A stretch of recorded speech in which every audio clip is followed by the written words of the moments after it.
Most of us treat the cloud as an infinite, ethereal archive, a place where our photos and history are kept perfectly safe in a flawless digital vacuum.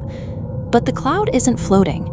In reality, every document you've ever saved is trapped on heavy physical matter, racks of metal and silicon generating massive amounts of heat in warehouses across the globe.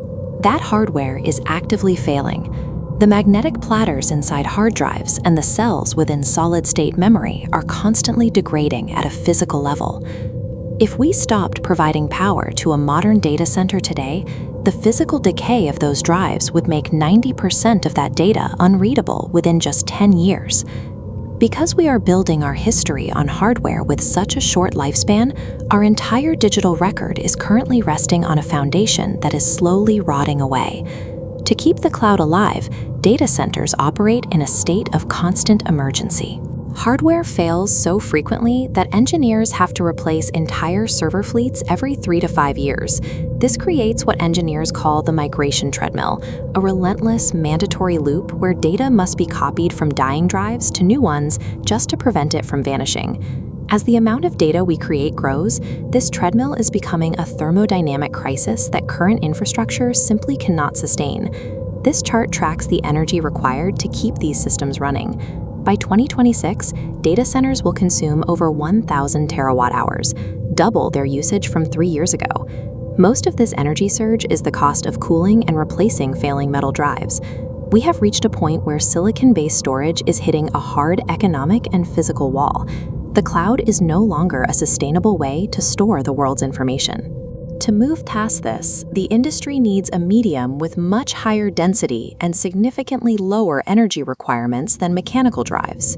The industry's solution isn't a better hard drive, it's synthetic DNA storage.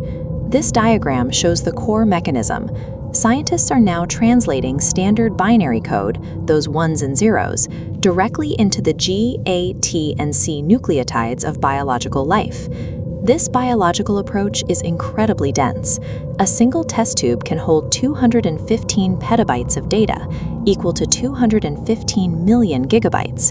This liquid requires no electricity to stay alive.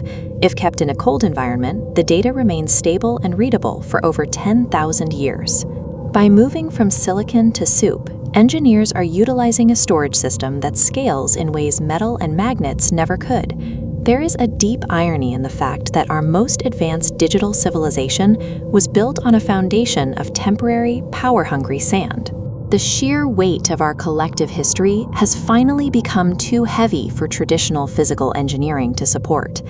To prevent our history from fading, the companies that built the digital age are being forced to leave silicon behind. Big tech is turning to synthetic DNA, the oldest, most battle-tested storage technology in the known universe. The only way to ensure our digital future survives is to stop fighting against nature and instead entrust our history to the fundamental machinery of life.